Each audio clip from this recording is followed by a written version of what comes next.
before I came to Myanmar, I spent 4 years in northeastern Syria, commonly known as the Rojava Revolution, and especially in the aftermath of a battle.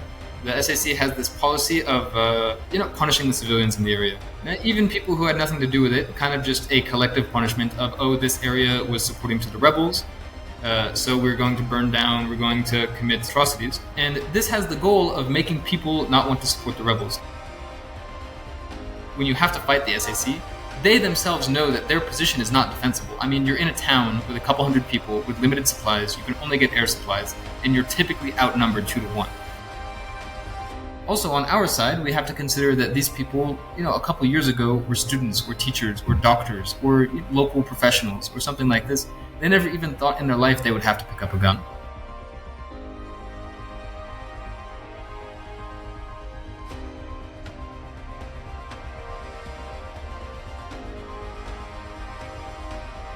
Before we get into today's show, I just want to add a quick reminder that any donations given to our nonprofit, Better Burma, will be shared directly with those in Myanmar who need it most. Any and all donations will make such a difference right now. Go to insightmyanmar.org/donation if you would like to contribute, or stay tuned to the end of the episode and hear more options. With that, let's get into the show.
And welcome back. We have a very special interview today. My guest goes by the name Azad, and he is actually one of a small number, I believe, of foreign-based fighters, trainers who have entered Myanmar and are actively assisting the revolutionary forces to make significant gains against the Tatmadaw.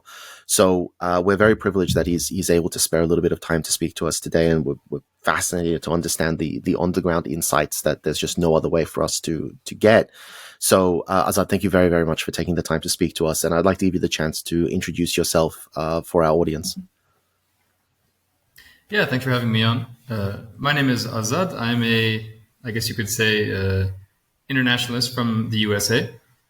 Until now, before I came to Myanmar, I spent 4 years in northeastern Syria, commonly known as the Rojava Revolution.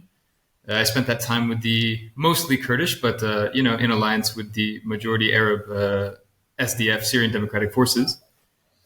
After that 4 years, I came here to Myanmar, and I've been in Chin State for about 6 months now. Excellent. All right, so let's jump into it. So Syria, right off the bat, as an American, did you? I assume that you would have been sort of aware of the war on terror. That would have been a very large concept, and the Rojava Revolution has not been particularly well covered, I think, in Western media. But when it is covered, we've heard some relatively good things. We've heard some really interesting articles. We're like, wow, like this region that the Kurds are building, it's egalitarian, it's progressive, they give rights to women, and they really made it sound like this island, this oasis, if I can use an Orientalist metaphor there, of progressive values within a region that is famed for, consistent conflict and sectarian violence and things like this. How did the Syrian conflict come up on your radar, and what made you decide to go there and assist? Sure. Well, that's definitely a whole can of worms. But exactly the thing that you said, especially about the media coverage with Rojava, especially in the time of the war against ISIS, the war against Daesh, there was lots of very positive media coverage, especially with a big focus on the women that were fighting there. and saying, "Oh, look, it's this democratic oasis in a very undemocratic place." But the reality of the situation is that more than just being a place with progressive values, it was at its core, it was a revolution, and more specifically, it was a women's revolution. And as soon as kind of the fight against ISIS really waned off, you see also the coverage in the media also waned off, because the revolution there had its own very specific purpose, I think, for the Western interests that were also involved in the Middle East. As the fight against ISIS slowly started to wane off, you saw a lot of that very positive coverage, a lot of that very, waxing about this oasis of democracy. As soon as it started being a fight against Turkey now, still the same revolution, still the same values, still the same ecology, still the same democracy, still the same women's liberation struggle. As soon as the fight started being against Turkey, who was trying to destroy this revolution, suddenly the tone of the media shifted a lot. That's a totally separate can of worms for me. But my draw to the Rojava Revolution was that its fundamental underlying revolutionary characteristics, and the fact that similar to how we're seeing in Myanmar now, there was also a very strong internationalist aspect. Dozens of internationalists went to that revolution to defend it, to fight alongside it in solidarity, and also ultimately gave their lives. It was that aspect that drew me to the Rojava Revolution. So clearly you're quite sort of ideologically motivated. You're very passionate about this, and I do take your point about the media coverage. And as someone who's worked on trying to spread sort of awareness of the Myanmar crisis, the lack of media coverage, or the very fickle nature of media coverage, is a consistent thorn in our side. And I actually remember someone describing Turkey. I was watching Knowing Better on YouTube, just for those people who might be interested in his channel. I think he has good content. He sort of describes Turkey as the friend of the group who has the skeletons in the closet that everyone knows about, but everyone just sort of looks the other way because they provide value. And I take your point that once the fight becomes Turkey, do we want to compromise those pipeline deals? Do we want to compromise those missile system emplacements? Do we want to compromise that NATO membership? Do we want to compromise, 4 million refugees that Turkey is threatening to flood the EU with? And the media coverage sort of backs off because they don't really want to poke that bear. So I really take your point. And I'm curious to know, once you arrived, I assume you had very clear concepts in your head. Once you hit the ground and you started to orient yourself, did you find that your expectations were largely met, or did you realize this is completely different to what I thought? Well, I went to Rojava when I was 19, so definitely as you can say, as a young, ideologically motivated leftist from the West. What you picture as revolution and what you picture as struggle when you're sitting at home, and what it's actually like when you go do it, is definitely different. I don't want to say that my expectations were met or weren't met. It is undoubtedly, I think, the shining example of revolution in the 21st century. And in fact, I encourage anybody who is excited about democracy, is excited about people's struggle, is excited about people fighting for their own freedom. I really encourage everyone to look at Rojava as an example. So as far as meeting my expectations, no, of course, I had no expectations to be met, if you will. But as to what I expected it to be like and what it actually was like, of course, it was very different. Coming from the West. Interesting. So you spent some time in Rojava. What were you actually doing? So I understand that you're a qualified sniper, and from our pre-discussion, you were saying that they actually have increased the professionalism and the quality of the training that they're giving to people. It's a much larger establishment now. So what were you doing? What sort of training were you undergoing, and what sort of activities were you engaged in there? Yeah, sure. So when I came to Rojava, I came through the, you could say, the internationalist structure. There are structures in place for internationalist people who want to come and support the revolution. But pretty quickly, I left the international structures, and I spent most of my 4 years with the YPG, not just with local Kurdish and Arab units, and also component militias of the SDF. In that time, when I arrived in 2020 to when I left in 2024, this was just in the aftermath of recent invasion. In 2018, you had the war of Afrin. In 2019, you had the war of Serikania and Gedespi, of course. And both of these were really serious defeats for the revolution. And so as a result of that, as I arrived in 2020, I kind of got to arrive at the same time as this huge overhaul. No, even though everything started kind of like ad hoc, it's a revolution under revolutionary circumstances. 2020, after having these serious defeats from an army that wasn't like ISIS anymore. No, the YPG, the SDF, had been accustomed to fighting, a non-state actor. Suddenly, they're fighting Turkey. So from 2020 onwards, there was a very big restructuring, retraining, and huge increase, I would say, in capabilities. And I basically arrived right at the start of that. I got to most of our training that we were doing was focusing against, how do you fight against an enemy that has drones, that has jets, that's always watching you. And I would say that was our biggest headache throughout the 4 years that I was there was drones and jets.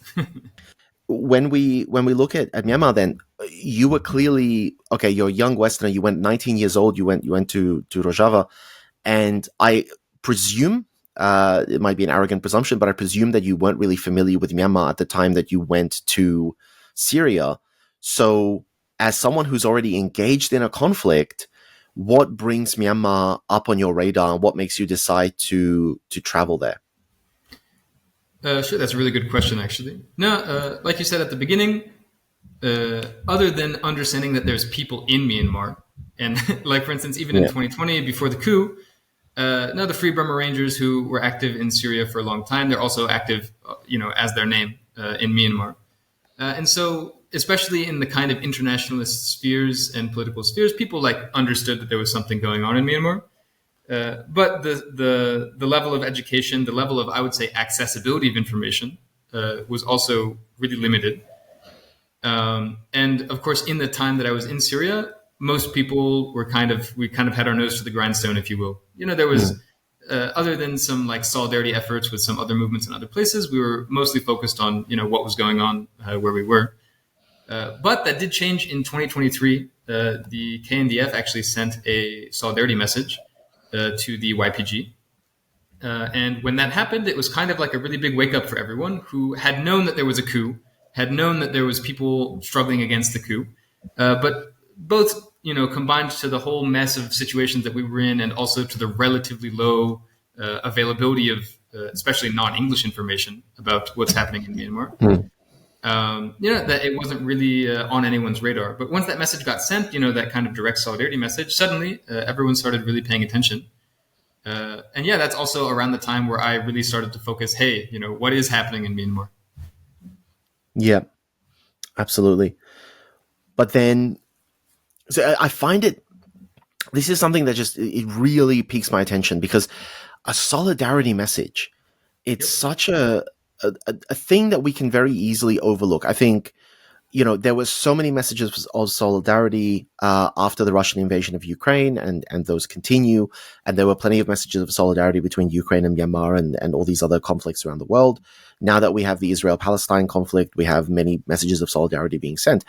And I think it's a very common, very cynical thing to say that, well, look, solidarity is great and it's cute and all that sort of stuff, but it doesn't necessarily do anything. It's words, right? It's nice, cheap words that you can put into a video or you can put into a letter. But here we have an actual sort of flesh and blood example that a message of solidarity actually has much greater potential, has much deeper impact. And you took not just your body, your mind, your physical labor, but also, of course, the years of experience and training that you have accrued in Syria, which makes you a significantly more formidable, let's say, agent to Myanmar, to this other conflict. And that's just an incredible thing. I'm just almost trying to piece it together. What was the process in your mind from seeing this message of solidarity to deciding, I should go over there and help? Yeah, well, I would say, before I answer that a little bit as to the importance of solidarity messages, you're at a time, especially now in revolutionary history, where we do have, it's not that there's no revolutions anymore. No, there are movements everywhere of people trying to fight for their own, for the control of their own lives. But I think everywhere what you're seeing is that there's a lot of isolation in the world, no, especially amongst these revolutionary movements. They think, I know how we felt in Syria, is that nobody sees us. No, we feel like we're fighting by ourselves. We have to do everything, for ourselves. We're up against great odds. We're up against a great enemy, and only by our own strength can we succeed. I think everyone feels like that, no matter where you are in the world, no matter who you're fighting. And messages of solidarity, even though they're not material support, and there is some credence to the, saying that like, oh, words aren't so, no, they don't change a lot. What it does change is it really does break down that barrier of we're alone, we're fighting our own fight. No, and that's how I want to tie it into why I came, is because really it's not that these fights are all separate fights. No, you look all around the world, there are people in this kind of, we can say, the stream of democracy, if you want to make it like a cheesy slogan, where people are uniting to fight for their own freedom, to fight for their own self-determination. And those fights are all very, very much connected. No, anywhere that someone is fighting against totalitarianism, anywhere that someone is fighting against fascism, the enemy is the same. Now, maybe the sides look a bit different, maybe the specifics look a bit different, but the fight for democratic modernity in northeastern Syria and the fight for a democratic Myanmar are very, very much along the same lines. The teams are the same, if you will. So in that regard, as my time in Syria was kind of like itself coming to an end, I kind of rode that wave of solidarity, if you will, and figured this is just the next place that makes the most sense to be.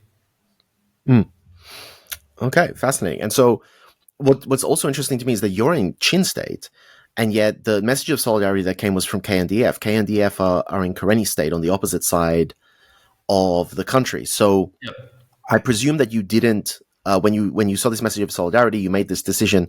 Did you reach out directly to the KNDF, or were you just sort of casting a wide net saying, can I find any contacts within Myanmar who can help me to relocate and be effective? Yeah, no, I definitely reached out to several different groups, but no, just it was mostly a matter of opportunity, as you have to actually get into the country. And there, just for security reasons, there were several other outside factors. But yeah, in the end, I ended up here in Chin State. For me, it wasn't very important which part I arrived in. And just a small detraction, because you mentioned security factors, and I find this fascinating because fair but fascinating. You, as we discussed previously, you're not particularly afraid of legal repercussion, and it's a really interesting thing because people who go overseas, who travel to the Middle East to fight for ISIS, Daesh, whatever we want to call them, those people are terrorists. They are recognized by states as terrorists. And if they try to return to their countries of origin, in Western countries of origin, they are largely intercepted at the airports, and they are charged with violations of all manner of crimes. Among them is going off to fight for a foreign military, which in many countries' legal systems is a crime. Although, interestingly, you were with the YPG, and the YPG are considered to be a terrorist organization by Turkey, who's a member of NATO, but we've seen many people who fought for various Kurdish revolutionary groups have flown back to the United Kingdom, have flown back to the United States, have flown back to Australia, and have not been intercepted. The government must be aware of their activities, but they're not picked up. Do you, as someone who's put his life on the line, do you feel that there's a sense where the home government is sort of sitting back and going, well, I don't actually want to commit to this conflict. I don't want to pick sides in this conflict, but push comes to shove. In my head, I've decided who the good guy is and who the bad guy is. And if my citizens are going off and they're fighting for the good guys, even if they've technically committed a crime in doing so, I don't want to set a precedent of punishing them for having made that moral choice. Whereas if they fight for the people that I've chosen as the bad guys, we will throw them in jail. Do you get the sense that that's going on? Well, first I'll preface this with I'm not a lawyer, so at the risk of sounding uneducated. No, I don't. I know that especially in Europe, the laws for going to other countries and participating in armed groups are much more stringent than the U.S. In the U.S., actually, to my knowledge, there is no law explicitly forbidding you from joining the militia or from joining the armed forces of any other country or any other group. There are some very old laws about like what happens if you're like an officer in an enemy's army. Like that's I don't know. That's just like old legacy stuff. I don't think it's actually been acted on in these recent, you could say, internationalist things. You know, Syria, Ukraine, here in Myanmar. So no, I won't say that I haven't been intercepted by the government. Obviously, when I came back from Syria, there was several ordeals, if you will. But the fact of the matter is that internationalists in Syria are working with the SDF, which is a partner force of the U.S. government. So if the U.S. government were to then persecute these people, you know, under the line of saying, "Oh, you're with a terrorist group" or something like this, then it does. It's you know, I don't want to project their motives, but it's definitely not a good picture for them. So at least in the U.S., there's no laws really explicitly forbidding you from joining armed movements in other places. I know some European comrades who went to the same place I did and went back home. They actually did face legal repercussions. And while some of them charges were eventually dropped, some of them no, it ended up not being so bad. There definitely are people who have really had repercussions from going to the same place. Fascinating. But so, as you say, the SDF is a partner force of the United States. You're now in Chin. I don't believe any revolutionary group is formally a partner force of the United States, or indeed a partner force of any NATO military. So, do you have fears as a foreigner in this conflict? Do you have fears that if you return to the West, you will face repercussions this time? Not really. I think the precedent doesn't really exist. There's been so many people going all around the world doing crazy stuff that, you know, I don't think the precedent is really there for me to get in too much trouble. But I mean, who knows?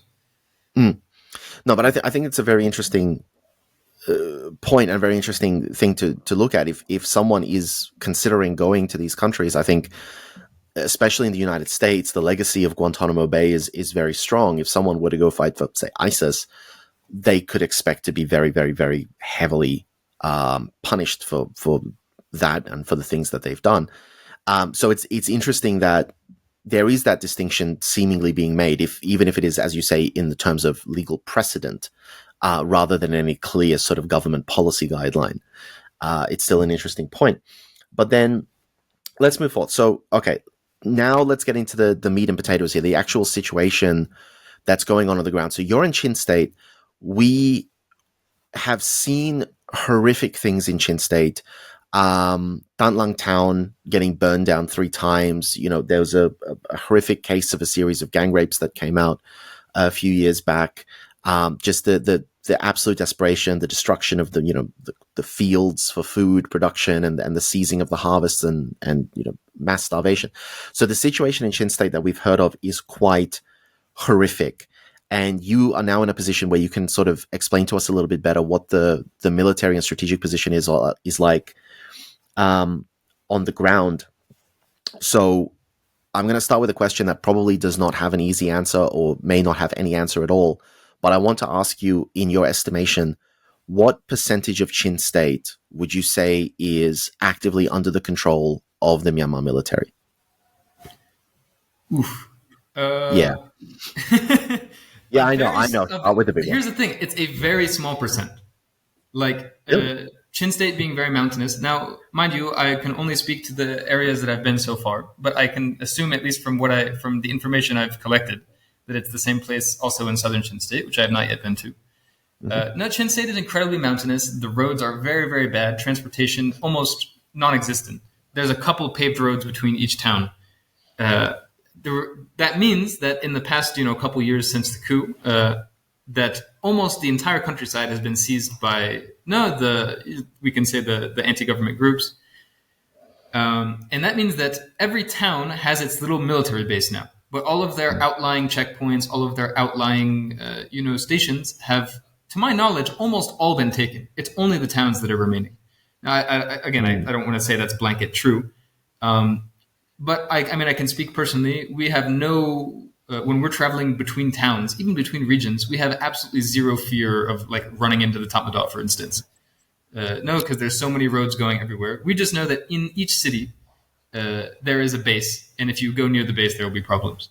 But other than this, the Tatmadaw has totally, their grip on Chin State is almost gone. So, okay, so let's just clarify terms just because I want to make sure that we're doing the most thorough job that we can. Sure. So, when you say town and city, can you give us an estimation of what size constitutes a town or a city in the Chin context? Yeah, I mean, if you, we really don't have any big cities. I mean, other than, no, we have Hakka, which is the biggest city in Yeah. Chin State. But it's like, if you look at Chin State, in basically a vertical line is all of the cities. No, there's Tedem, then there's Falam, then there's Dantlong, then there's Hakka. These cities, I think, I don't know the specific populations, but like definitely less than 100,000 people each. Like, I think like 20 to 40,000 each of these cities are. 20 to 40,000. If Wow. I'm Okay. not mistaken, I don't particularly know the exact demographics because also we don't spend most of our times in the cities. Yeah, I would imagine that. But yeah, because I'm looking up quick statistics on the side as well, just to get it. So we're not looking about a large, heavily sort of populated um, state at all. So what do we got here?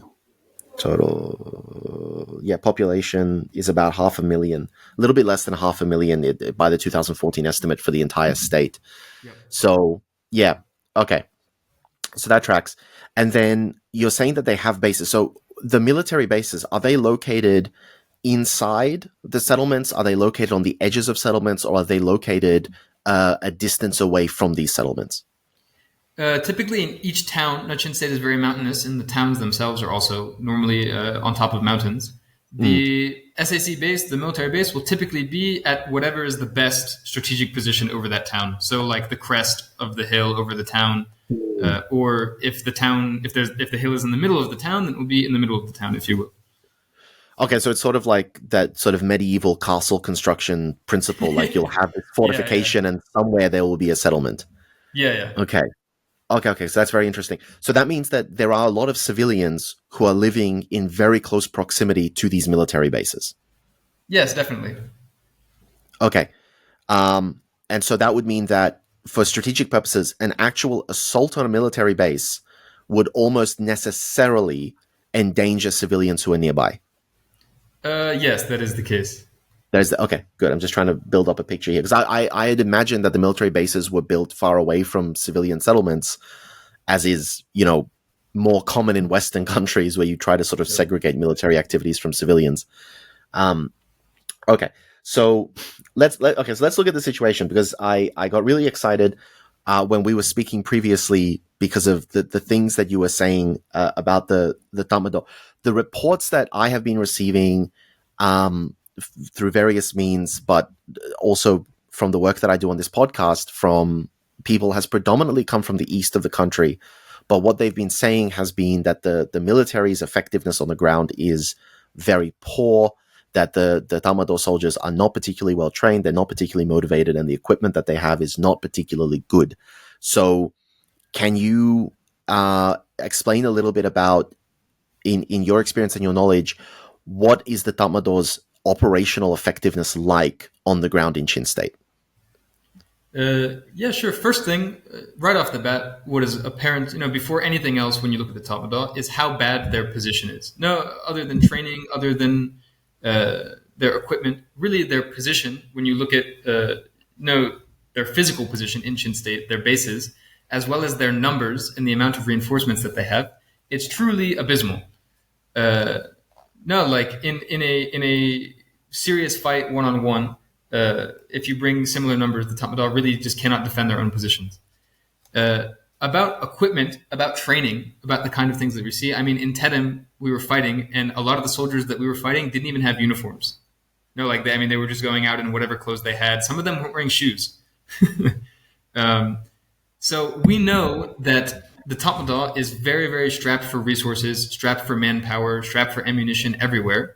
And the limited reinforcements that they can dole out, they dole out when they absolutely have to. So we know that the Tedem base, they were in very bad situation. And up until the point that we started fighting, then that's when they finally got a little bit of reinforcement that they needed to fight. But other than that, we're seeing that the Tatmadaw is trying their best to only put their limited resources where they absolutely have to. And that's meaning that in a place like Chin State, where the conflict is really not as intense as where you might see in the south or the east, That means that their soldiers are, I assume, being incredibly neglected. And the deserters that we're getting and the informants that we're getting are saying mostly the same things. Okay. And so I just want to clarify that it is both of these things. So you're saying that the actual strategic situation and logistical situation is awful, that they are not readily able to defend their positions. But I want to clarify: are you saying that they're not able to defend the position because the position is itself strategically poorly designed and favors an offensive operation against it? Or is it because the soldiers within those positions are themselves under-equipped, under-trained, and generally incompetent? Or is it both of these? I would say it's much more to the second. No, I mean, the bases that they're in, they're military bases. No, they have their doctrine for how to set up a defensive position, and the positions themselves are good. But when it comes time for battle, you look at the actual amount of soldiers that they're able to put and utilize in the defense of these positions, or, I don't know, to operate like an ambush or a counterattack or something like this. And the resources just aren't there. They basically have enough to hold on to what they have up until the point where there's an attack on them. And essentially, they either, if they're lucky, they get reinforcements. If they're not lucky, they surrender or run away. That's how most of the combat has gone so far. So can you give an estimation for what is the physical size of a base typically? The bases that I have seen so far, now, of course, the outposts before, and the outposts that have been seized in the past years have been even smaller, anywhere from 20 to 60 people on a hill. But the bases that are mostly in Chin State remaining now are going to be like, you're not going to see more than 300 people. I mean, I can't speak to Hakka or like South Chin State because I haven't been there, but the remaining bases that we have here in Northern Chin State, each base doesn't have any more than, I would say, 250 would be a stretch. But I mean, like in terms of physical land area. Oh, very small. Like the breadth of a base would be like 1 kilometer. The width of a base would be like a couple hundred meters, and it would just be very spread out with the sparse defenses. So 1 kilometer to a couple hundred meters. So we're talking about, okay, that's not great. That's approximately the size of the U.S. embassy in Baghdad for area space. Yeah. That's not great. Which, to be fair, is the biggest embassy in the world, but still. Well, you might think, okay, well, they have 100 soldiers and it's just a small area. Okay, well, that's no problem. But in the actual defense of a base, you're not just defending the base. They also have to defend the town, the strategic points that would have advantage on attacking the base. They have to worry about controlling movement in and around their base. And when you only have, a couple hundred soldiers to do that, it's a difficult situation for the Tamadov for sure. I mean, look, just mathematically speaking, if it's about a kilometer long and about 300 meters deep, you're looking at 2.6 kilometers of base perimeter.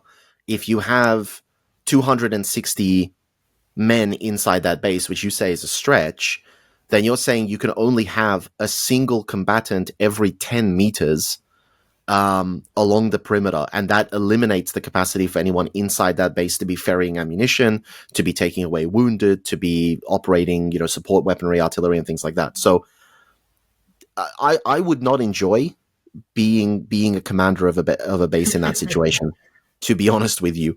Yeah.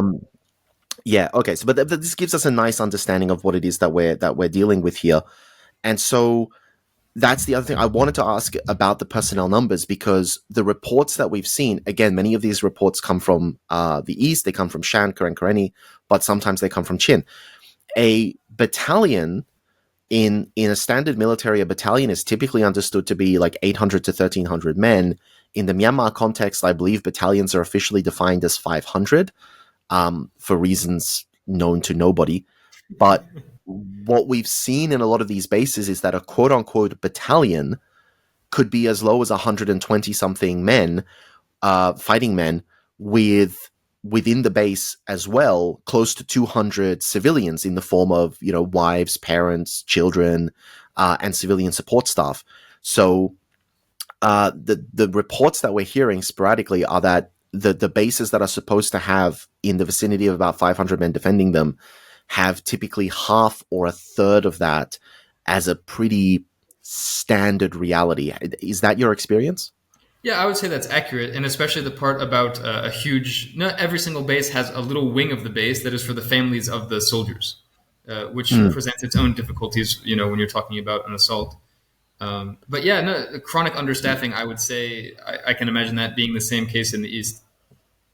Yep. And so you spoke about reinforcements, like they either get reinforcements or they surrender. Those reinforcements, do they? Because I've categorized many times on this podcast what I call the three A's: air support, armor, and artillery. And those three things were the three things that came up, especially early in the conflict, as these sort of undefeatable problems that the military presents. No one on the ground has active air defense. No one on the ground has anti-tank weaponry, and no one on the ground has the ability to take out mortars and artillery. Is that what you're talking about when you're talking about reinforcements, or does reinforcements mean armored personnel carriers and trucks just bringing in another battalion to try and reinforce a base? Well, I wish it was armored personnel carriers and trucks, because if that was the case in Chin State, no, it's an incredibly mountainous region, which means that not any of the places that they're going to get reinforcements from, which is either from other regions that have to physically drive to Chin State or from other isolated towns in Chin State, if they were going on the ground, it's basically a death sentence for them. And that's why they don't do it. They don't even try to do it also. So all of their reinforcements is actually mostly coming in via airlift from helicopters. And like you said, actually, yeah, what we are seeing is that mostly if they can bring personnel, they bring personnel, but they bring ammunition, and especially they bring artillery ammunition. Interesting. So armor, I assume, is a non-factor. Like being mountainous, tanks would be more of a liability than anything else. I have not seen an armored car yet, let alone a tank. Wow. Okay, good to know. So we're talking about a reliance on mortars and artillery and a reliance on air support. Can you give us, so those personnel, like bringing someone in on a helicopter, I mean, that varies. Like if you're flying in like a little bird, that's going to bring you like, 4 people. If you're flying in one of those, like, I can't remember what they're called, those super choppers, like that's 150 people. So like how many people can they bring in with helicopter realistically? Well, I mean, theoretically, they can bring in a lot of people. No, the Russian like Mi-8s, you can fit, I don't know, upwards of 20 people onto it. But at the same time, the ability for them to send multiple waves of reinforcements is also limited. So sometimes even their helicopter flights are limited. Something that we saw in a recent battle is they're sending their supply flights. They're not even using like military helicopters anymore. I just found out about this helicopter called a Husky. No, I'm not like a big aviation nerd or something, but it's like a really old helicopter that was used like decades ago. And they're having to use all of these like backlogs of like whatever they can get to get their supplies to their troops. So, I mean, they can bring theoretically a lot of soldiers per flight, but they have very limited flights. They have very limited space, and how many soldiers you can bring when you're also ferrying a couple hundred rounds of artillery is also limited. And I mean, just tell me. So I've just looked it up. So the Mi-8, so the NATO reporting code is HIP, in case anyone's following NATO reporting codes. This was introduced into service in 1967. We're not. For the record, I'm not sure if it's the exact Mi-8 or the modern version of it. It's just that's what it looks like. I'm not an aviation guy. Okay. So it could have been like developed into the Mi-24 or something, but still, these are still pretty old. Like even the Mi-24 was deployed in 72. These are not great. This is not great. Okay. So the question, and this is a really important one, is are those helicopters vulnerable? Like we know helicopters have a lot of vulnerabilities. Is there anything that you can do if you know a helicopter is inbound? Is there anything you can do to shoot it? Can you throw a drone into the rotor blades and hope for the best? Like, is there any hope of sabotaging that helicopter en route? Yeah, I mean, especially with these Russian Mi-8 models, or even the modern version, it depends. Is the version they're using, is it the up armored version or is it the thin skin version? And I don't personally know the answer to that. Which model the Tatmadaw is using. I haven't run into too many of their helicopters so far. But against normal helicopters, I mean, if you shoot at it with a machine gun and you get relatively close and it's trying to land at a base, it's not going to enjoy it. A lot of these places are very exposed, their helipads and their bases, given the fact that they're, on top of a mountain. There's relatively good visibility. So, I mean, there's lots of options. I think the difference is just the forces here that are fighting, their strategic capability. No, I mean, hypothetically, you could launch a suicide drone into it. If you wanted to, you could zero in mortars on the helipad beforehand, and then you could have some kind of ambush. No, there's 1,000 things that you could do. But so far, at least in our region, I haven't seen that kind of helicopter ambush be set up yet. But that's not to say that it's not possible.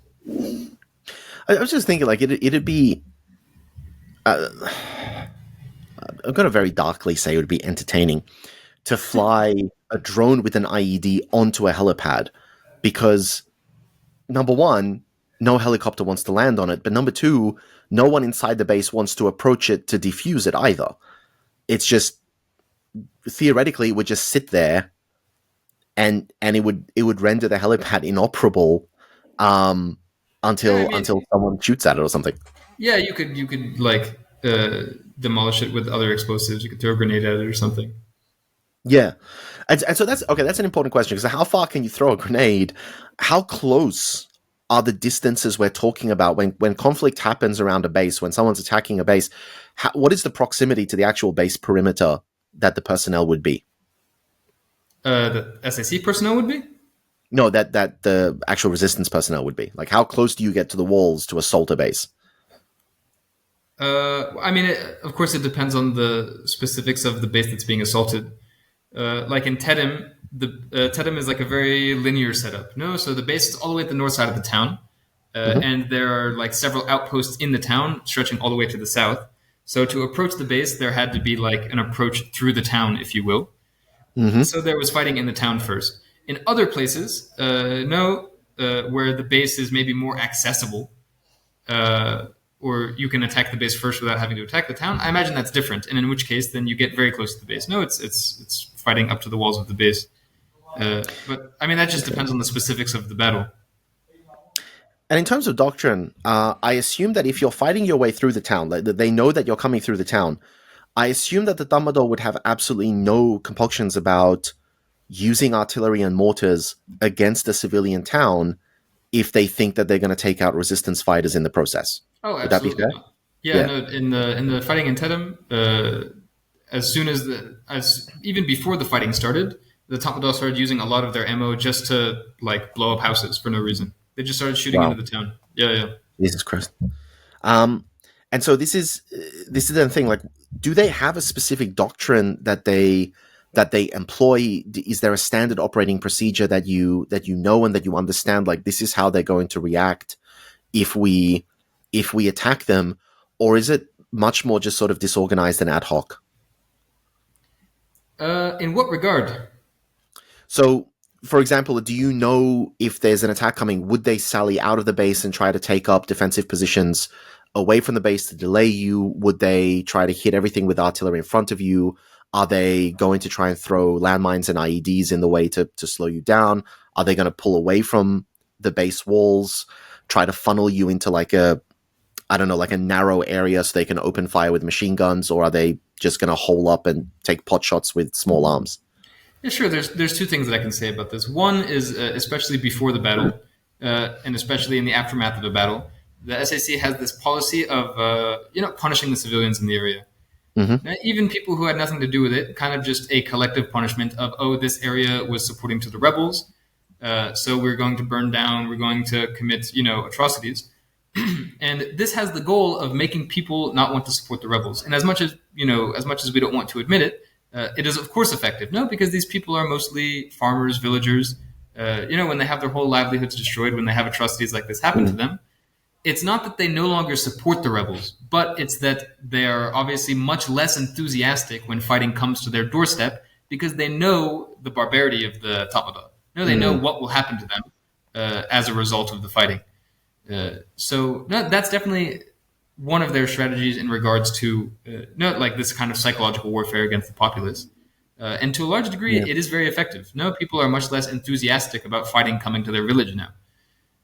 Yep. On the other hand, as far as like strategy in battle. Now, again, like I don't want to come off as like an analyst here or say, now I'm an expert on the Damodar. So far in battle, I've only been against them once in Tedim. But from what I have collected, from what I have understood from other people, from other stories, and from what I myself saw against the SAC, there are, when you're a soldier in a battle, at least speaking for myself here, there's multiple points where you think to yourself, if he's smart, he will do this. No, if the enemy is smart, he will do this or he will do that. And I would say in 90% of the circumstances, that wasn't the case, if you will. Like the enemy position was not the smart position, you know, where you say, oh, we have a weakness here. If he knew about this weakness, he would do this. You know, most of the time that's not happening. What happens is when you have to fight the SAC, they themselves know that their position is not defensible. I mean, you're in a town with a couple hundred people with limited supplies. You can only get air supplies, and you're typically outnumbered 2-1. So that commander himself knows, okay, you know, we have to fight. So what we're seeing is they put up as much of a fight as they can. The casualty numbers actually in these battles are fairly low, actually. They put up as much of a fight as they can. They withdraw as much as they can, and then eventually either they break and they run away or they surrender. Because they themselves know they can't really fight, but they can't exactly just surrender without a fight as well. Obviously, there's the whole, politics that they have to deal with. But so where can they, because the way they're described, you're saying that they're in these bases, where can they withdraw to? Like, surely if they're fighting from a base, or are you talking about fighting outside of bases, like in open territory? Because if they're in a base, surely that's it. Like, that you're done. You're either going to win this fight outright, or you're going to surrender because there is nowhere for you to withdraw to. Yeah, I mean that is basically the situation for them. Okay. So does this mean that you would engage the Tamado outside of bases as well? That they do go out, they do operate in numbers, and they do carry out operations or get caught in ambushes when they're outside of their bases for some reason? They do have to leave their bases in the defense of like a town, for instance, because I don't know, let's say, for example, there's a position in the town that has strategic advantage on the base. Obviously, they leave their base to secure that position in the town as well. So it's not just that they're like turtle shelled inside their bases. If that was the case, it would be even easier, you know? Yes. Okay. So they can project some degree of power outside of the base's walls itself. They do sort of sally forth occasionally. So then... Yes, but I think the willingness of the Tatmadaw soldiers to fight means that those positions are mostly paper positions, where the commander has to put them there because that's the right thing strategically to do. But then the second you start shooting at those soldiers, they're gone. Right. Is it... And I'm just wondering, because I can't sort of picture it in my head, but is it possible to assault those positions such that you cut off their opportunity to retreat and you basically force a surrender? I mean, yeah, hypothetically possible, depending on the particulars of the battle. Because if that's not the case, then it sounds from what you're saying that there's a lot of this loop of, I'm going to assault a position that both of us know you can't hold. We're going to exchange bullets, which neither one of us can really afford to replace right now. And then you're going to run home to your base and cry to your commander. And then later you're going to come back and take this position. But it feels a little bit World War I-ish, right? Like, let's attack the trench. Oh no, we've just lost the trench again. Okay, we're back to square one, except we've wasted ammunition and we've lost some people's lives. Like, is that kind of a repeating cycle that's happening? No, I don't want to make it sound so cyclic, but what I will say is that not especially the combat capabilities of the people fighting the SAC, no, of the CDFs and of the PDFs and of the resistance forces here in Chin State, their combat capabilities and the Tatmadaw's combat capabilities really are both, let's be honest, not great. Now, these people are incredibly brave. These people are incredibly motivated, but we have to look at the reality of how much equipment they have, how much training they have with that equipment. And when you look at both sides in these clashes, really compared to some other conflicts, at least here, casualty numbers are very, very low. And I mean, some anecdotal, an anecdote, if you will. In a night in fighting in Tedim, there was a morning attack that we did. And then, in the morning, there was a morning attack. And then that night, they did a night attack. In between that morning attack that we did, in between that night attack that they did, not only was there no change in position held in the town, there was also an upwards of probably 4,000 rounds of ammunition expended, maybe 5,000 rounds of ammunition expended, and not one casualty from either side. If that can a little bit let you know how the situation is. So I'm just wondering, like, is there a sense in which people are generally firing in the direction of the enemy, but neither side's really committed to the idea of killing people? Like, but we've heard that fresh soldiers or less experienced soldiers have this situation where they want to look like they want to help the side, but if you actually put someone in the crosshairs and say, take this life, a human instinct prevents them from wanting to do that. Do you think that psychological element is there? No, absolutely not. No, I think these people fundamentally want to kill each other. No, the rebels here are incredibly motivated. No, they're very brave, and against incredible odds, they're going and they're putting their lives on the line. Really, I think the Okay. primary issue that we're facing until now is training. Like we're Okay. very, very lucky that the Tatmadaw soldiers are totally inept. And of course, Yeah. when they need to, they will fight and they will try to defend themselves, but they're really just bad soldiers. Also, on our side, we have to consider that these people, a couple of years ago were students or teachers or doctors or local professionals or something like this. They never even thought in their life they would have to pick up a gun. And the things that they learned, either they learned, from open source or from other local groups or militias. So with that kind of fighting spirit and with that bravery, they're going into battle. But of course, there's only a certain point you can get to that before you need some kind of advanced training. Naturally. Okay. And the other one is, you said that the Tatmadaw launched a night attack. And that's interesting because I know that when we spoke previously, you mentioned that they don't have night capabilities. And I know, for example, how significant this is because in US doctrine, night dominance is so important, is so fundamental. And that's why the US invested very heavily in night vision that they can disseminate to their frontline troops, in these IR strobes that you can put onto your soldiers so that you can visually distinguish friend from foe in a nighttime environment. The US has very heavily invested in making sure that if there is a nighttime operation, US forces don't just have an upper hand. They have the only hand in the game. And you seem to have indicated that the Tatmadaw do not have any of that. They don't have the IR strobes, they don't have the infrared cameras, they don't have the night vision goggles, they don't have any of that stuff. And yet you say they launched a nighttime operation. That seems a little bit foolish to me for them to do that. Is there any reason? Do they have a preference for operating at night, even though they can't see, or do you have any understanding of why they would do that? No, I mean, I would say that was an anecdote. No, I wouldn't call it a night operation. It was more of like it was a skirmish along a front line at night. No, it wasn't like they planned this whole night assault and they did something like this. Like I said, they expended thousands of rounds of ammunition and no one moved. Okay. So yeah, but and I don't want to say that the Tatmadaw doesn't have night capabilities, because perhaps in more sensitive places, in places that they care more about putting resources towards, it's likely that they do have some kind of capability like this. But from what we've seen so far in Shin State on the ground, any kind of thermal vision, any kind of night fighting capability, night vision, we don't believe they have. And you're saying this is even the case for aircraft on bombing runs, that they don't have the ability to actually sight their targets properly? I would assume that they have some kind of night vision capability, especially if they're in jets. No, I would hope. I just know that before we talked a little bit about we were in some camps while they were being bombed, and they were night bombings, and they missed by hundreds of meters in each of their targets. So much so that they missed the military portion of the camps entirely, and they hit like civilians in the town, if you will. Yeah. Okay. That's terrifying. And so, can you give an estimation for how many bases you think they have across Chin State, or what the total number of Tatmadaw personnel is in Chin State currently?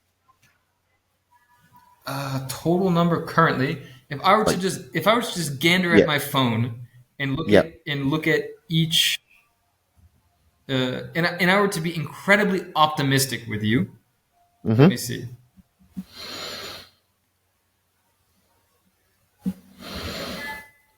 Okay, so for Southern Chin State, I would say I'm totally unfamiliar because it's its whole can of worms. But definitely from Hakka and up, they for sure have less than like 800 or 900 soldiers. What? Yeah, like I mean, I don't know. In Hakka, maybe they have a bigger base, but it's not more than 1,000 soldiers in North Chin State. And in Southern Chin State, recently, like we saw in Matupi, there was a huge defeat where they lost also a bunch of soldiers. No, all they have left is a couple more towns in southern Chin State. Also, southern Chin State being Arakan Army also being present. Really, the manpower does not exist for them to defend Chin State. I don't know if I can give you. I'm not like an analyst. I haven't like ran the Yeah, numbers, so yeah. I can't give you the specific. Oh, they have exactly 1,500 troops left, or they have 2,000 troops left. I don't know. I just know that in each position, they occupy an indefensible position. If that makes sense. So, by your estimation, the north of Chin State is hosting in total what we in a Western military context would consider to be one battalion, is Yeah, holding on to pretty the much. entire thing. Oh my Yes. god. Yeah. And I don't know whether it's safe for security reasons for us to discuss this, but can you give an estimation of the numbers of resistance fighters? Like really, I can't because Hmm. the biggest group numerically, which is CNA, claims I think like tens of thousands of fighters. Okay. Uh, but again, I don't have a lot of experience with CNA, so I can't say how much of that is actual fighters. Hmm. But we can safely say the Tatmadaw is outnumbered for sure. 100% Tatmadaw is outnumbered. Even Okay. just if I were to just count up a couple of the militias that I have encountered so far and add up the numbers of how many soldiers they have under arms, then they're easily matched. They easily match the Tatmadaw at 800 or 900. When you combine all of the forces in Chin State, for sure, it's maybe even like many times over outnumbered.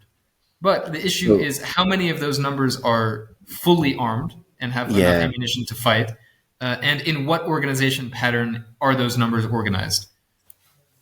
Okay. So, but at the very least, you can say that you've seen with your own two eyes at least enough people to match the military's numbers. Oh, for sure. Okay. Okay. And so can you give an estimate again, like if any of this is too sensitive, we don't need to discuss it, but can you give an estimate for like in your experience, what is the chance of someone who puts their hands up and says, yeah, I'm a fighter for XYZ organization? What is the chance of that individual actually having a weapon, actually having, say, at least 100 rounds of ammunition and having had at least a basic training so they know how to shoot straight? Uh, well, I would say every fighter who has a weapon so far has received some kind of basic training, depending on the group that they've Okay. been with. And as Okay. obviously, this is just my estimate here. No, don't call this empirical or anything. But I would say Hmm. if of any troop number that any militia gives you, I would assume like 50% of those people are armed and equipped. Wow. Okay. That's good. Yeah.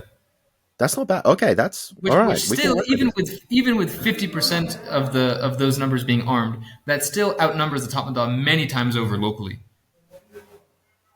So, okay, so then the obvious sort of follow-on question from that, does that mean that the numbers exist right here and right now for just an overrun of all of the Damador's positions, or are the bases just intrinsically so defensible that despite the numerical inferiority and despite the incompetence of the military, they could still hold on to those bases?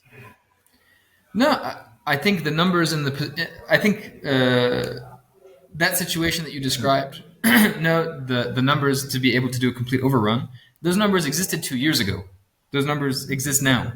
Mm, The problem that exists in Chin State, also as I'm sure you talk with people in the East, is that it's not one unified army, one unified movement to liberate Chin State. There's already dozens of different militias. There's the two main factions of the Chin Brotherhood and the Chin Land Council. That of mm. course makes things complicated because it's not just okay we attack the base. There's also a lot of different political considerations that have to be made.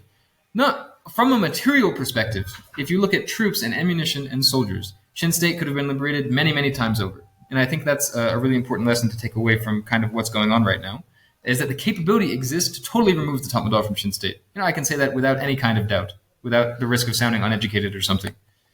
Wow. So then, what? So obvious question: why are we here? No, Like, again, I don't want to be too pessimistic in some of yeah. my kind of like outlooks, you could say. Now, the thing that is important to take away is that everyone here, no,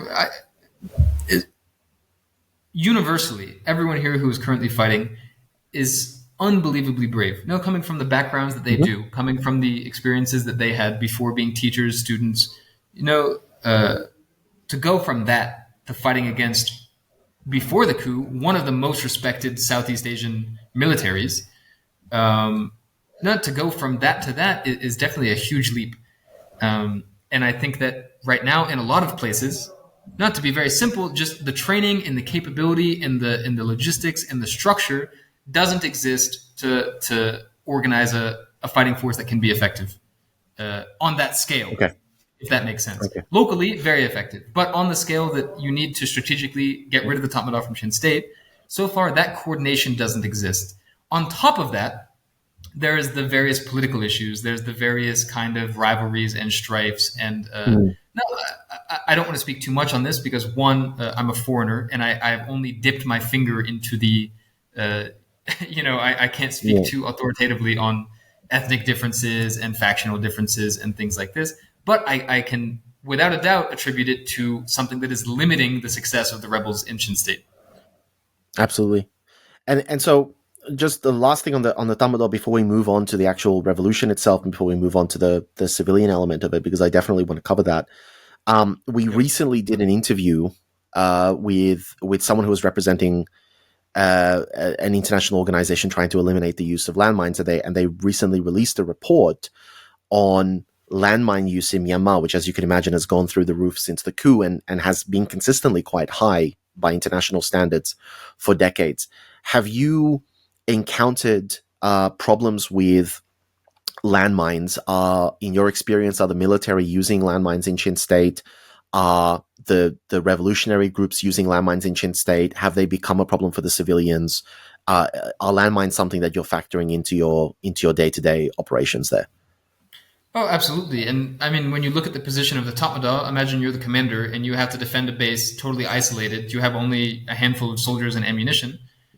No, from their perspective, the only logical thing to do is to completely saturate their entire surroundings with landmines. I mean, you have upwards of, I think it was on a position in Kennedy Mountain, which got taken in late 2023.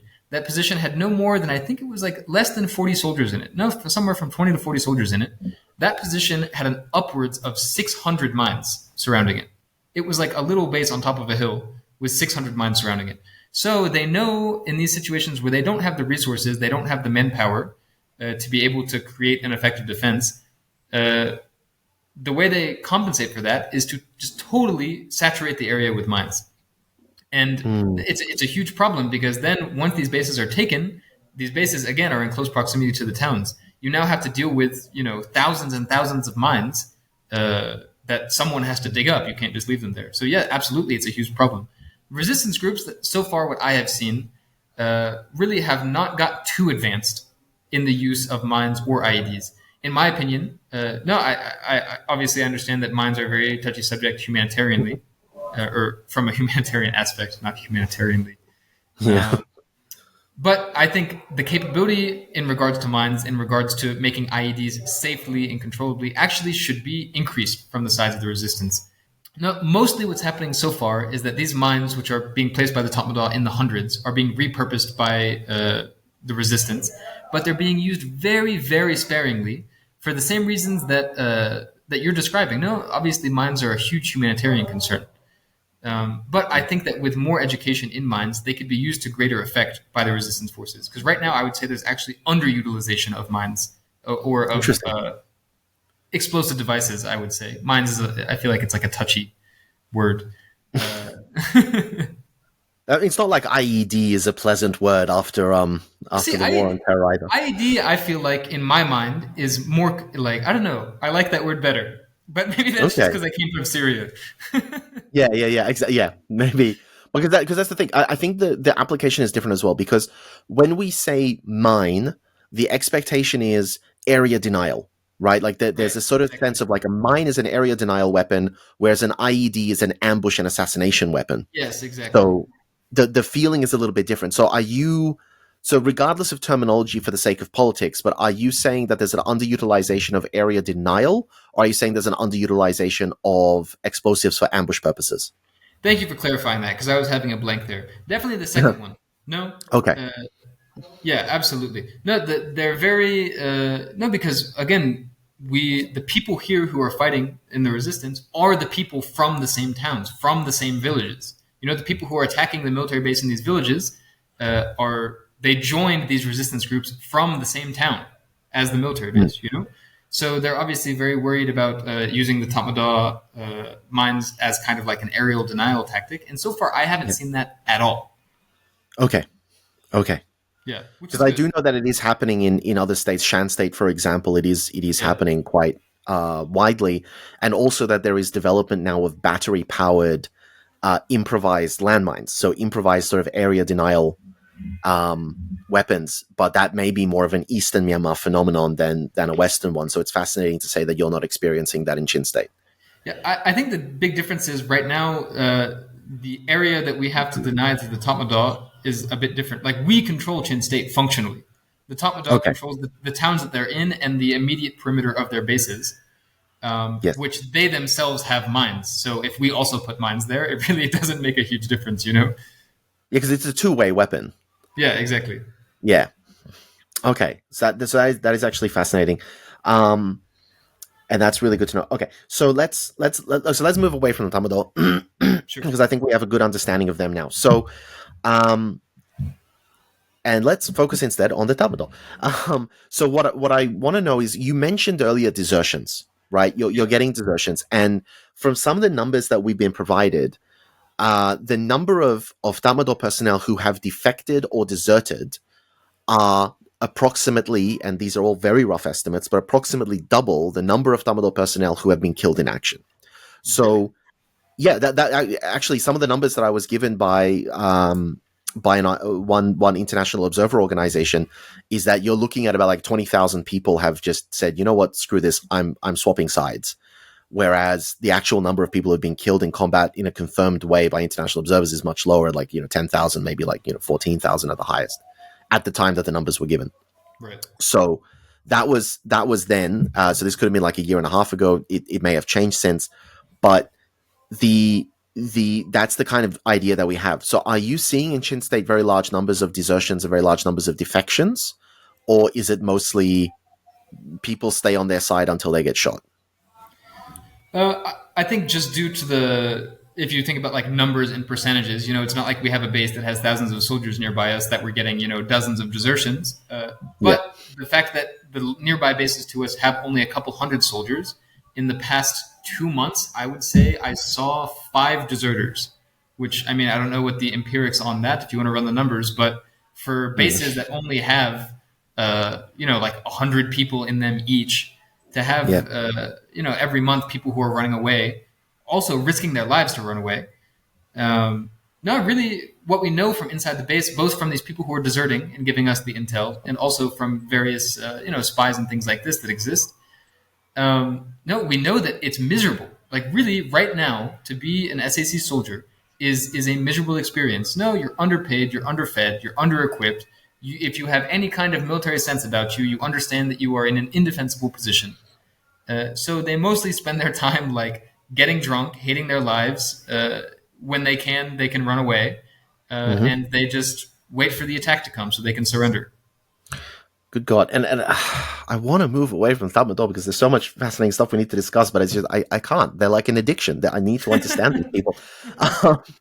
So, because here's the thing, right? These bases are supposed to have 500 men and a modest contingent of civilians that they take care of. That's what they're supposed to have. Now, their strength is at 150 on a good day. And a lot of the people in those bases have probably not been receiving proper medical attention. I would assume that malnutrition is beginning to be an actual realistic factor. I don't know how often they're getting vitamin C, for example.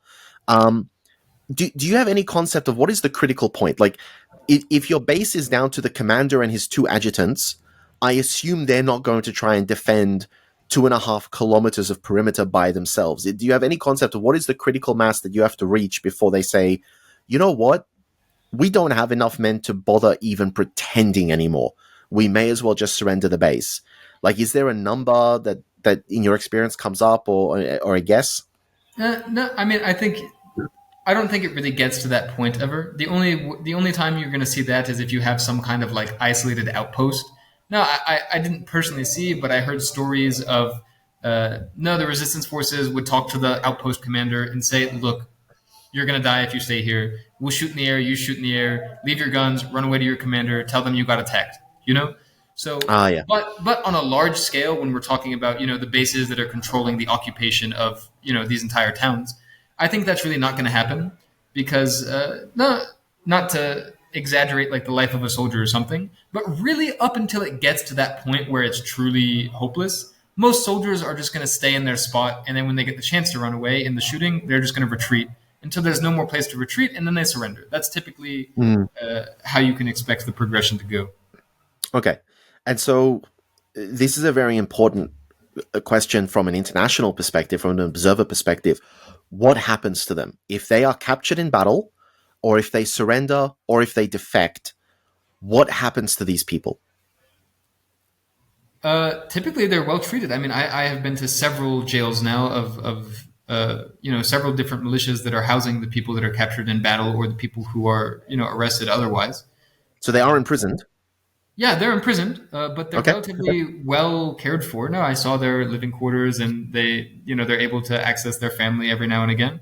They have food, hygiene, which is definitely much better than what happens if a member of the resistance gets captured by the Tamada. So, but for all intents and purposes, they are essentially being treated as prisoners of war. Yes. Okay, so it's not that it's like, all right, give us your guns, give us your uniform, run along now and be a good boy. Like you are being detained as a prisoner of war. Yes, that's the case. Okay, cool. And is that also the case if someone deserts, if someone defects, or would they be accepted and have an opportunity to serve within the militia groups? Now, something that I think you're seeing all across Myanmar, and the reason I say that is because you see these propaganda pictures pop up everywhere, is that typically when a soldier runs away, the stipulation is run away, bring your gun, give us your gun, give us any equipment that you have, and we'll give you enough money, to cover the gun, to support yourself, to get wherever it is you want to go. Yep. Yeah, I've heard of a million chat being paid out to people who defect under those circumstances. Yeah. Okay. So it's not so much that you defect and now you join the resistance force. It's you defect, you give us your equipment, and we'll give you enough money to get a bus ticket and go home. Yeah, pretty much. Now, of course, there are of course some people who do defect and join the resistance forces. But that's those are the two main routes. Yeah. Okay. So it's not obligatory to join the resistance forces if you defect. You can just go home. So now, your capacity. So when we spoke previously, you made it clear you're not really frontline fighter so much as you are providing training, and I'm going to leave it up to you to discuss that and describe it in whatever terms you feel is not going to compromise safety and strategy, but I would love to hear about what is training like in general, what training is offered to people who come in, and what capacity are you able to help in? Sure. Well, I do training also when the opportunity presents itself. Like in Tedem, I also went to the front line along with the soldiers that I train. So it's not that I have, I didn't set myself any kind of like boundaries for my time here. Typically, wherever it makes sense for me to be, I try to be there. But because battles obviously aren't happening every day, most of the time that just looks like training. So for the training that I do, I don't claim to be like, a super experienced soldier or, some like special forces operator or something like this. The only thing that I know is, we can say marksman skills, sniper skills. And so this is the training that I give. And especially because most groups have a very big interest in developing these kinds of capabilities. I think, obviously, for good reason. No, sniper skills are incredibly relevant in a conflict like this. I give typically between depending on the group, depending on the amount of people, between 2 weeks and a month of just basic technical training. No, I don't do any kind of like selection or no, I don't know. I don't like haze people. I just teach them. Here is the technical information. No, here's how scopes work. Here's how ballistics works. Here's how these different calculators work, and here's how to use them in battle. Here's some tactics, and that's basically it. Okay, fair enough.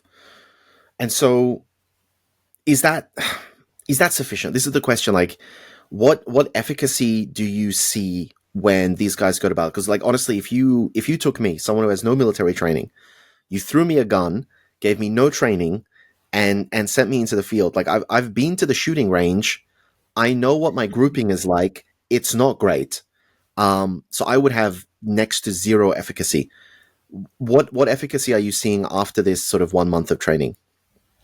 Well, is the training that I give enough to make a huge outcome in a battle, or to make some kind of big difference? No, and I think it's very limited. Is my training good enough to make someone who before wasn't a sniper and who didn't know how to use a weapon into someone who can be effective with a long range weapon on the battlefield? Yes, and I'm very proud to say that when we went to the battlefield, I saw the people that I trained and I saw the result they were able to achieve. So effective in that regard, yes. But what is desperately needed is more holistic training. No, I'm not the person who can organize an entire training program for a whole army or for a whole militia to make them into an effective, well-oiled fighting machine. I'm not some genius general or logistical guy. No, I'm just a guy who likes shooting long range. So while the training that I give in its limited scope, I would like to believe is very effective. What is desperately needed is not a really holistic training platform, a really holistic structure that can start delivering victories on the battlefield. Because as much as we like to believe snipers were so important on the battlefield, the sniper doesn't win the battle, if you know what I mean. Yeah. I mean, but that's always the case. I saw a speech that always stayed with me, a speech that was being given by someone in it wasn't really Special Forces selection. It was Special Forces, I think, like pre-selection. They were like the SF games in the US. And what it was basically telling these young kids who wanted to get into Special Forces is like, you're not the star of the show. That there are exactly two stars of the show in the US Armed Forces, and that is the Marine Rifleman and the 11 Bravo, so Army Infantrymen. It's like they are the two groups. They are the ones who do things. Every single other person, whether you're radio, whether you're artillery, whether you're army, your airport, your transportation, your special forces, your whatever you are, Navy SEAL, you exist to facilitate their core mission and to make their lives a little bit easier. But without those guys on the ground, the infantrymen and the riflemen on the ground doing the thing, there's nothing for you to. You're not going to achieve the objective by yourself. And I do. That kind of stayed with me. Like, it doesn't matter how high up you are, it doesn't matter how special and niche your job is. If the basic person who's doing the basic job is not there to achieve the objective, all of your support work is going to be for nothing because you're not supporting anyone. No, I totally agree. And I think it's a really important point, because what you're starting to see is that all of these groups are now very rightfully investing in these kinds of specialty, we can say, branches. No, like drone team, sniper team, mine team, mortar team. No, these kind of, we can say, like auxiliary teams, which are very critical in battle. Don't get me wrong.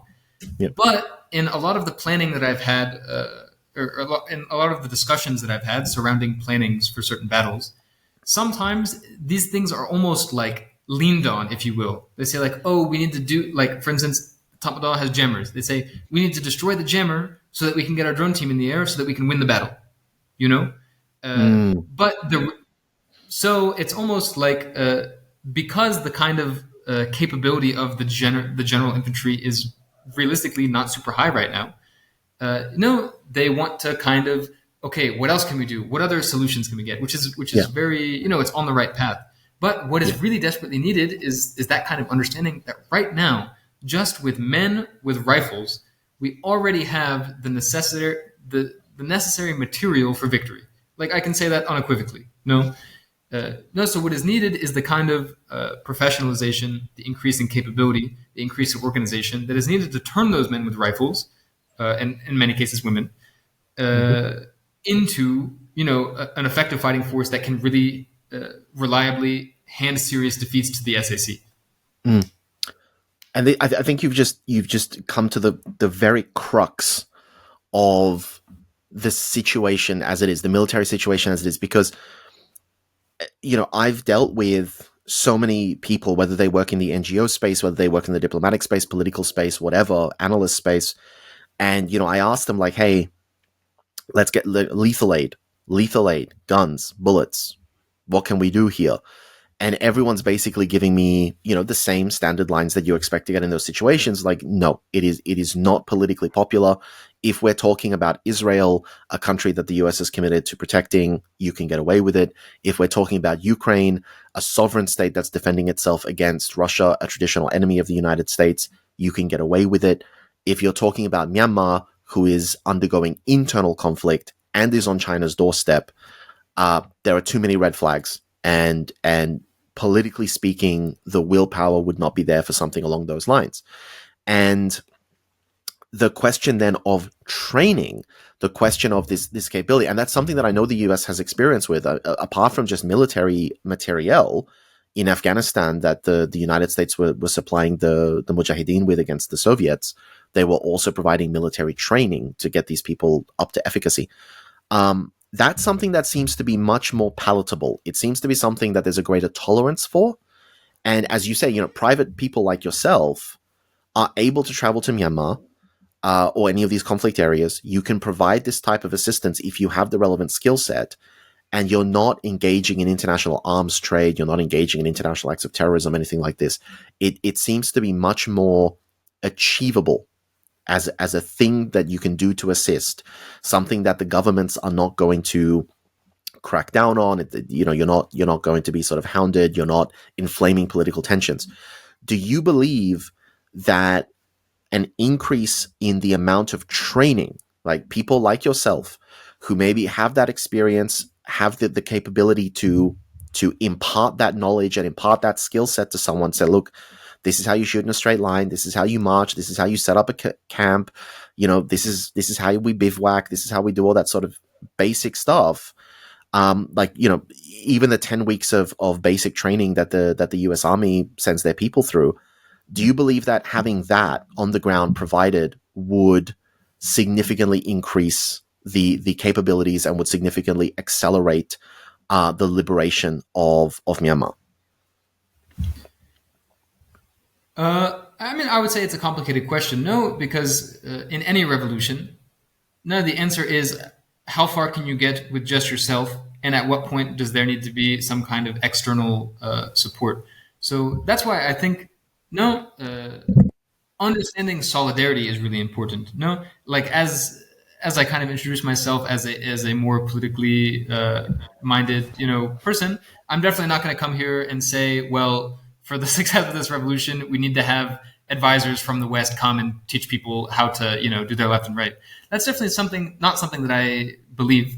And especially from what I've seen so far, and especially with other groups that are currently existing, like the Arakan Army, the Kachin Independence Army, and also Karen groups in the East, we can see that some groups are able to get themselves to the level where they are dealing those defeats. I'm definitely not advocating that, we need, people from outside to come in and give these trainings. Now, while I think that where that does happen, it can have a lot of efficiency and a lot of efficacy, what I think needs to be more analyzed is if you look at the places in the country where these defeats are happening at a large scale and happening regularly, they're happening because, and this is just my opinion, mind you, it might even be wrong, the front in these places is united between the groups that are fighting. Now, if you look at the Arakan area, if you look at the Kachin territories, the fighting that's going on there is more or less unified fighting. No, these people are on the same page, if you will.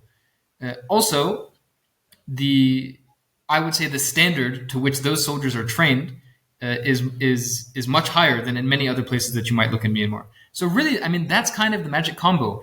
A political unity, or at least a unity in purpose, so that we understand that we have one common enemy, and the ability to logistically organize yourself in a way that your average infantryman has the support that he needs to be able to be effective in combat, and has the basic infantry skills that he needs to be able to defeat the enemy. Really, those, in my opinion, are the two things that you need. And in a lot of places, like in Chin State, not to be pessimistic, but to be realistic, we don't have those. No, we have some very unfortunate factional issues, and we have soldiers which are not trained to the highest standard. Now, that detracts nothing from their bravery, detracts nothing from their willingness to fight, or from their incredible intelligence and also creativity that I've seen on the battlefield. But definitely training, whether it's from outside, whether it's from inside, whether it's from internal research, is one of the biggest necessities of the revolution at this point. Absolutely. Okay. And so a very important point in what you're saying comes up. And just the other night, I was a part of a conversation with some people who had experience with fighters in Chin State. Specifically, the I'm not going to repeat the exact things that were said, but basically the gist of it was that there are significant problems with territoriality and let's say disagreements between the different resistance groups who maybe want to have certain degrees of control, maybe want to have certain degrees of primacy with regards to other groups. Do you find in your experience that in Chin State there is a, let's say, less than ideal level of cooperation between these different groups? Or are you genuinely seeing it better? Because from what I was hearing from Karenni State, for example, is that there is a very high degree of cooperation between groups. So what was your experience? Yeah, no. The situation as it currently stands is that there are two kind of blocks in Chin State. There is the Chinland Council, which is mainly headed by CNA, Chinland National Army, and their associated CDFs. And then there is the Chin Brotherhood, which is everyone else. Now, the bigger group there is the Chinland Council. The smaller group there is Chin Brotherhood. And both of them, in their own terms, and in their own kind of sectors, have been delivering defeats to the SAC. But no, and really, this is kind of like an ongoing issue. We saw recently in the fighting in Matupi, even there were clashes, between the two groups, which is something, especially this early in the fighting, we really don't want to see. I mean, we don't want to see it at any stage in the fighting. But in a position like Chin State, where the SAC is so weak, where that a unified front could genuinely, truly, in a very short time, absolutely blow them off the map. When you're in a situation like that, and then also at the same time you see these kinds of clashes, really it's definitely disheartening. And I'm hoping that in the future that realization is made, is that no matter what the differences are, whether it's like micro-ethnic or about territories or about whatever these things are, that they can be handled in a democratic manner later, and that right now what is needed is to remove the SAC from Chin State. That is what I hope happens. But at the moment, with the kind of big split between these two blocks, it has been a huge inhibitor to progress against the SAC from both sides, I would say. Mm-hmm. And so, because you were talking previously, you're talking about like the unification, like the organization rather of the military potential that currently exists in Chin State, right? With you were saying that it is objective fact that the materiel and the manpower and the skill set do currently exist within Chin State to overpower the Damado. Like you were very unequivocal about that. Absolutely. Is this the main sort of issue, that the different groups are not in a situation where they are willing, or not in a situation where they know how to sit down, pool all of their resources, and coordinate on a major operation? I wouldn't say it's the primary inhibitor, but definitely if that was the case, to where there was a unified front and a unified strategic command, then the situation would definitely be much, much different. Absolutely. But nevertheless, like it's not manifesting itself, right? This unified right now front, yeah. But you're saying that you don't believe that it is necessary for that unified front to come into existence for the complete liberation of Chin State to come to pass? I think at the current rate at which the Tatmadaw is losing in Chin State, I think no matter what in the country they're doomed. No, that's just my optimistic take in general, is that the Tatmadaw is doomed. But specifically in Chin State, also they are doomed. But the question is, on what time scale will they be removed from Chin State? No, the longer it takes to remove them from Chin State, the more time they have to recover. Maybe the more time they have to inflict losses on us as we try to remove them from Chin State. Even at our current state, no, victory is absolutely certain in Chin State. No, there's no doubt about that. but the Okay. speed and the amount of resources that it will take to achieve that victory would be vastly different under a unified front. And do you have any sort of concept of the time scale? Like, how long do you think, even under the current rate of gain, how long do you think it is before there are simply no bases left in Chin State with Tatmadaw in them, and therefore at that point I would presume if there are no bases left in Chin State, considering how mountainous it is, considering how remote it is, they would not be in a position where they could come into the state because they would have no staging ground from which to operate. They would have to Oh, actually launch absolutely. an invasion. Yeah. So how long do you think that would take to get to that point? Well, I'm not a military analyst, but I mean, at the current rate, which is that, every couple of months they're losing a city. Every couple of months they're losing a huge military base, with hundreds of soldiers in it. I would Yeah. assume that by this time next year, if they have not been completely removed from Chin State, then it is otherwise totally or majority under the de facto control of all the rebels. Wow. Okay. Yeah. And so this leads on to sort of the last major area that I want to discuss with you, and that is the civilian life. What is going on with civilians? Because it sounds to me, from your description, it sounds very much like the military is largely exists in two ways. Number one, they exist inside their bases and they project power out of the base into townships, or rather, I should say, into settlements. And number two, they exist in that they can carry out airstrikes, artillery shellings, and other sort of ranged destructive operations, just to murder civilians and make their lives difficult for the sake of it. These feel like the two things that they're able to do in Chin State currently. So what actually is life looking like currently for civilians in Chin State? Well, Chin State, anyway, even before the coup, now maybe as you know, is one of the most isolated regions of Myanmar. The transportation infrastructure, the economic infrastructure is very. It's not great. It's not great. Most of the people here, I think I read this UN report about Chin State. Most of the people here are either involved with logging, or like the timber industry of some kind, or of agriculture. And that agriculture is also mostly not export agriculture. Right, because it's so mountainous, rice can really only be grown in a couple of the valleys. So mostly people are growing, corn, which has been the historical local staple.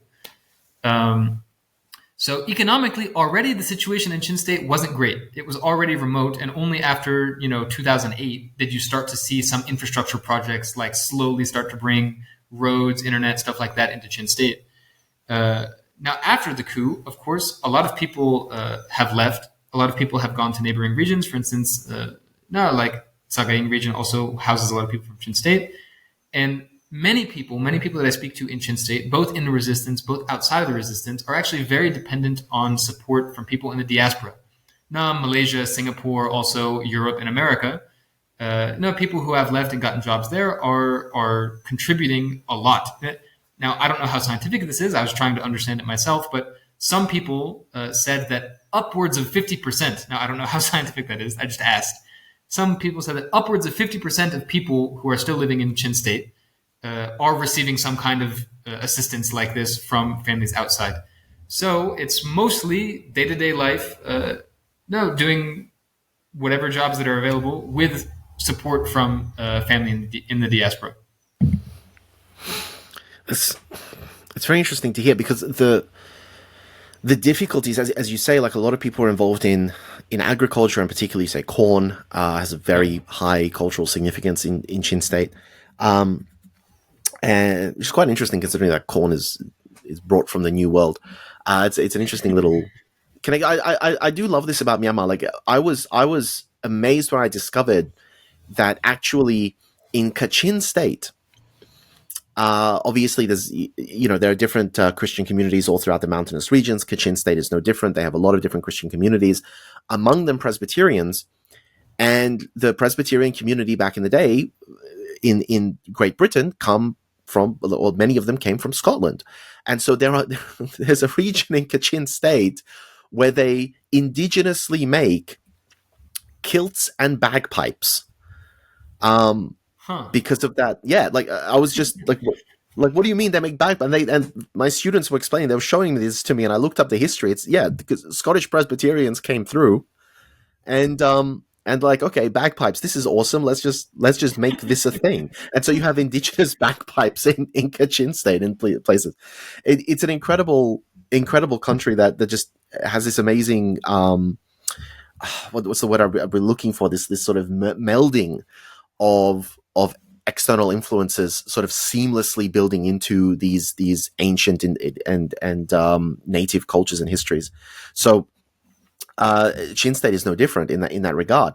But of course, we remember. I think this would have been in 2022. I may be misremembering, but I remember the incident being that the military came right after the harvest period, and they stole the harvested foods from the warehouses and from the silos and the granaries, and then they burned and destroyed the planting fields, so that not only was the harvest that they had taken that year that was supposed to feed that community for the coming 12 months destroyed, but so were the fields that they were supposed to use to plant the food that was going to feed them for the following 24 months.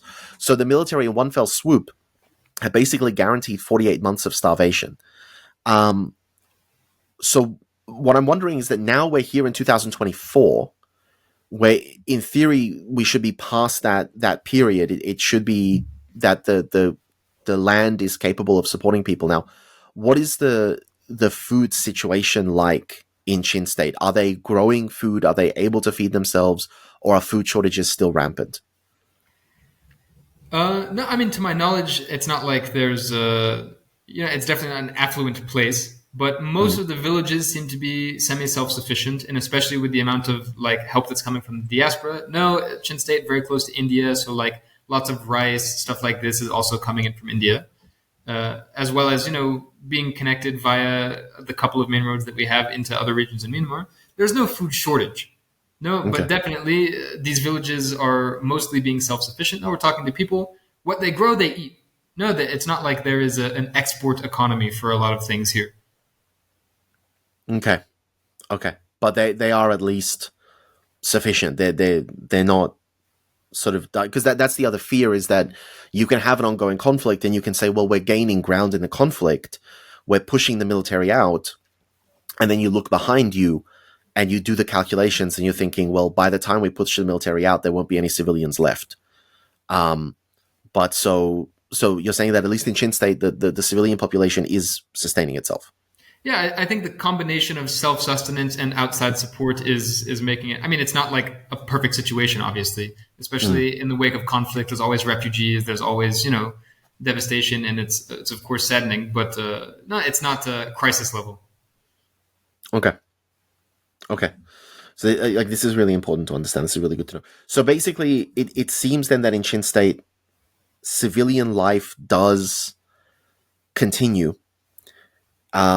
Which I don't know. It's something that is very strange. I was listening to the interview that we did with Yeshua, which was mostly focused on landmines, and I just keep going back to this interaction that he had with my co-host, and he was saying that he lived in a war zone in Cambodia for a short period of time, and the capacity of humans to compartmentalize the fear of death and put one foot in front of the other and just keep operating, keep working, keep doing what you need to do, because if you don't get blown up today, you're going to have to put food on the table somehow.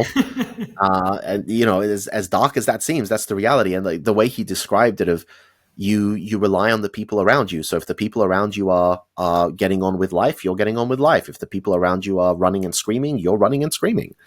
So it's truly harrowing, but also an insight into how life works.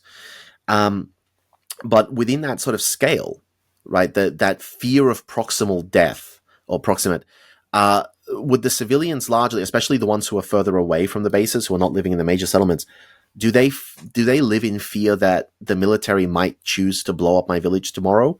Or do they largely live with this idea that, well, the military exists in the bases in the cities, but this doesn't really impact my life. They're not likely to drive up to my village and just machine gun us, as they have done in many other villages. they're not likely to drop a bomb on a church service as they have done in other villages. What level of fear do you think is really present? No, definitely. The people here know the Tatmadaw very well by now. No, their method of operation, obviously, everyone knows, because that's kind of their goal. They want the people to know that they're mean and that they will do atrocities. No, Yeah. so really the people are scared, but kind of as you described, it's kind of like, well, what do we do? No, I mean, for a lot of people, they choose to go on with their life up until the point where they cannot anymore. Now, I'll give an example. In the fighting in Tedim, as soon as the fighting started, the first thing they did is that wherever they had control in the town, they burned down the houses. And that's where maybe you saw in the media in those first couple of days of fighting, these big landmarks in the towns, these very important buildings, lots of these old homes were totally destroyed as kind of like a reprisal. But even in the fighting, I remember I was coming up, I was like cresting a hill to get to a sniper position, and I saw this old lady, this cabbage farmer. And I was like, yo, what are you doing? Like, in the town still, because, for a lot of people, that's the reality of war, wherever you go. Some people don't have any choice. Some people have to continue their lives no matter what hardship. And while people obviously don't like the SAC, and while the popular support for the resistance, I think, goes without saying, lots of people just have to continue surviving. I mean, that's harrowing if you think about it. Just that, I don't know. I find it difficult to imagine that. I find it difficult to put myself in the headspace of a person who's looking at that situation going, well, sure, they might kill me, but, I still got to get to work. It's, I mean, I suppose I'm very fortunate. I'm very lucky that I've never experienced that. I can imagine. But anyway, I think that what we've done here today, I think we've really opened up and given an incredibly important insight into the simple, fundamental realities on the ground, strategically, militarily. But I think this episode as just a incredibly valuable collection of details about the strategic realities, the military realities, the logistics, and just the civilian life and the resistance as it is, I think is going to have a huge impact. I think it's going to have a very far-reaching impact. So I want to thank you very much for what you've said and what you've shared, and the insight that you've allowed us to gain into a conflict that has been quite murky, where we've operated largely on secondhand reports, satellite imagery, third-party analysts, and we don't often get the opportunity to talk to people like yourself who are there courageously and have that insight and have that capacity. So I really appreciate it. I know that our listeners appreciate it. So I think something that's really important now when you're outside Myanmar and you're looking in, regardless of how invested in the struggle that's going on here you are, I think what it represents, and not just Myanmar alone, also I think the revolution in northeastern Syria and the revolution that's going on here touch very much on the same, the same wavelength, if you will.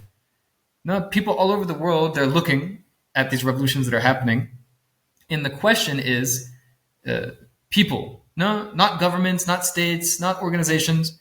The question is people, when they're faced with dictatorship, when they're faced with tyranny, when people come together and they want to fight for their own freedom, for their own autonomy, for their own self-determination, can they do it? Everywhere you look at headlines, the mainstream journalists, cynical analysts, or whoever, they always want to tell you, like right now in Myanmar, you look at the situation, you'll find 1,000 articles that are coming from this kind of, cynical perspective. They want to say, okay, well, there's all these disparate ethnic groups, and what's going to happen when the fighting is over? Are the ethnic groups going to get along? There's always these, in the name of realism or in the name of objectivity, there's this very cynical outlook on the world. The best way to approach it is really to extract the hope that they represent. What revolutions represent is really the ability for people to enact their own will. For the people to decide how they will live their own lives, how they will lead themselves. And sometimes that means defeating a dictatorship. Sometimes that means going through extreme hardship, going through extreme trials to be able to bring about a new system or a new way of life. In Myanmar, whatever it will look like, whether it looks like some kind of confederacy, whether it looks like a new kind of federal state, The important part is what is currently represented is the will of the people against the will of a dictator. No, if you want to make it as romantic as you like, the will of the many versus the will of the few. And so that is what we really need to be taking out of this struggle. I'm not talking about just on, like the local scale, like here in Shin State, the people can come together and they can liberate Shin State. No, and we're not also just talking about Myanmar, where the people of Myanmar can come together and liberate Myanmar. What we have in Myanmar, more so than just a fight against fascism, which it is, or a fight for democracy, which it is, what we have is another example in what will become a string of examples that we will see of where people can come together in a democratic framework and create a new modernity that works for the people, that is organized by the people to enact the will of the people, if you will. I don't know, I'm not a fancy romantic political speaker, but you get what I'm getting at here. If there was anything to take out of what's going on here, I would say it's not isolated. It's not happening in its own corner. It is a fundamental battle for human values. And it's not the only battlefield where that battle is happening. So yeah, I myself, I was very inspired to come here by that fight. And I know that in the future, these people will inspire many other people and many other struggles. And we will see where that kind of democratic river, where that kind of flow of democratic struggle takes us. I think it's not the last that we'll see in the 21st century of a struggle like this. So yeah. Also, tying that off. If anybody would like to, I'm mostly located in Chin State, but maybe in the future that will change. I will be here fairly long term. I expect to be over at least the next year or so.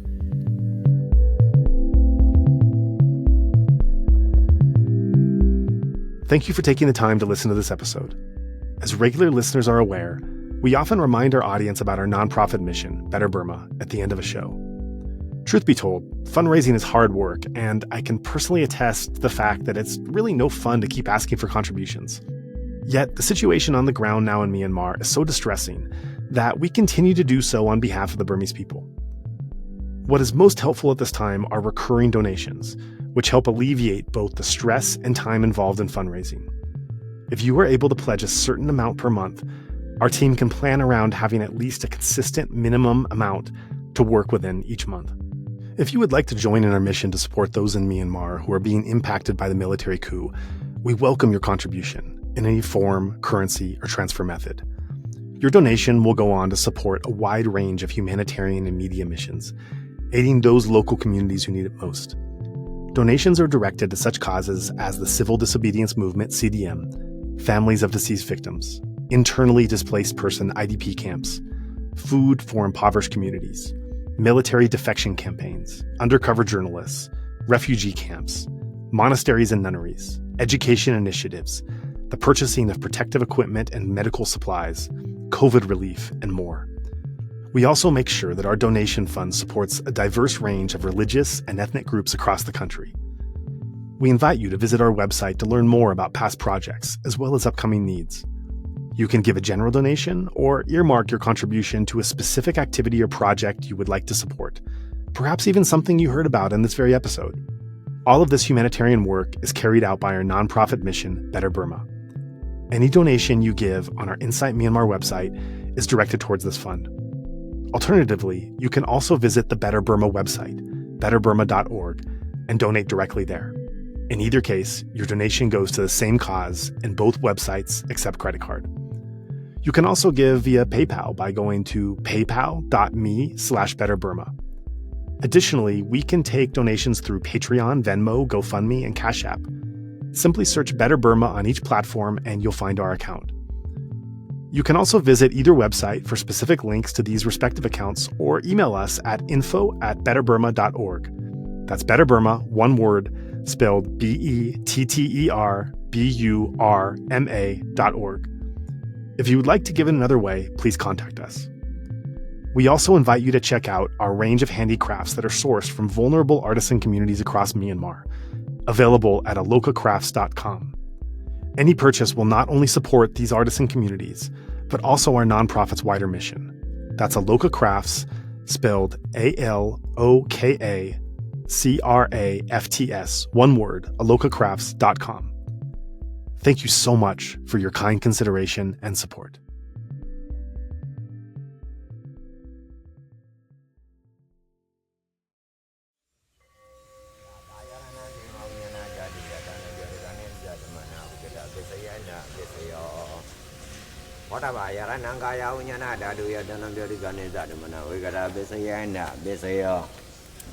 Oba yarananda dayananga yaranaya dayanam boda ba yaranam